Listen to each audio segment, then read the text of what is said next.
It was a blue morning at 5 a.m. in Sokcho. Fishing boats from last night returned from the sea, lights getting brighter as they neared the coast.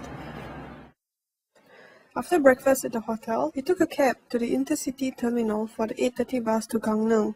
Unlike Chuncheon Terminal, Sokcho had no gates from where you could board the bus. It's a little bit old school, and they even had bus conductors to collect your tickets. The journey to Gangneung was short and lasted 70 minutes.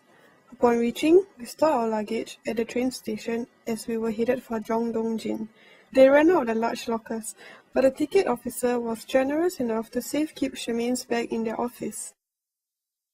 Then we had a spicy tofu meal accompanied by a variety of side dishes or banchan.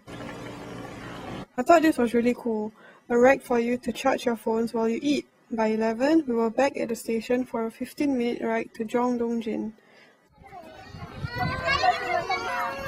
Jongdongjin Station holds the honor of being in the Guinness Book of World Records for being the railway station closest to the sea. You see that cruise ship there? That's where we headed to next. The cruise ship is actually a nautical-themed hotel sitting at a cliff overlooking the sea.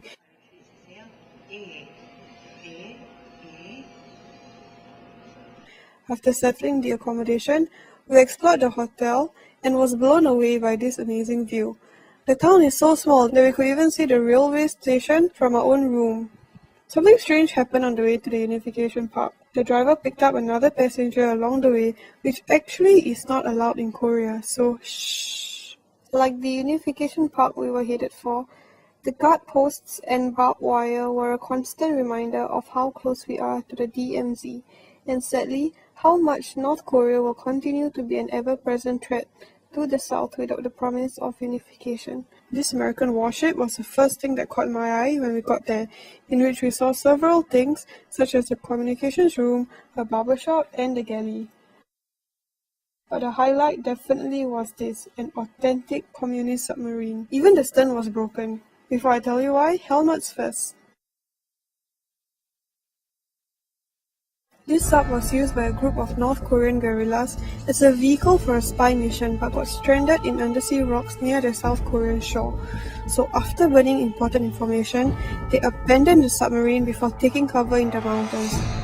Out of the 26 guerrilla officers, 11 died in the hands of the commander, 14 either committed suicide or were shot by the South Korean army, and the last one is still surviving today. It was really eerie standing amongst the destroyed equipment and still being able to smell the lingering odor of the fire.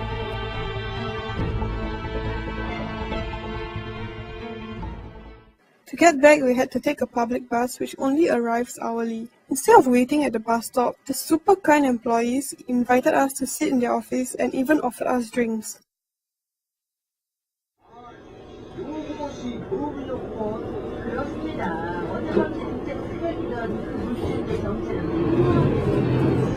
We then had a small meal at Sun Cafe, one of the filming location sites for We Got Married. Using the cruise as our compass, we had to walk all the way back as there were no taxis or buses in sight. The walk was peaceful. We saw an elderly lady drying boards of seaweed, countless accommodation, and even a railway crossing. Along the way, I also visited the Hourglass Park which faces the EC. For a moment, it felt surreal just standing there, right at the edge of Korea. As sunset was fast approaching, we hastened our pace and followed the signs to the resort and reached before it got dark.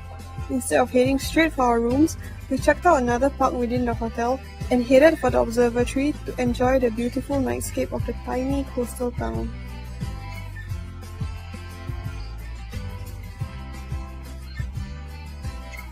I was up and ready by 6 to head for Incheon Airport, and although my 72 hours was almost up, I was thankful that those precious 72 hours had taught me what tour groups could not. By taking public transportation and relying on locals for information, you become the trailblazer of your own adventure.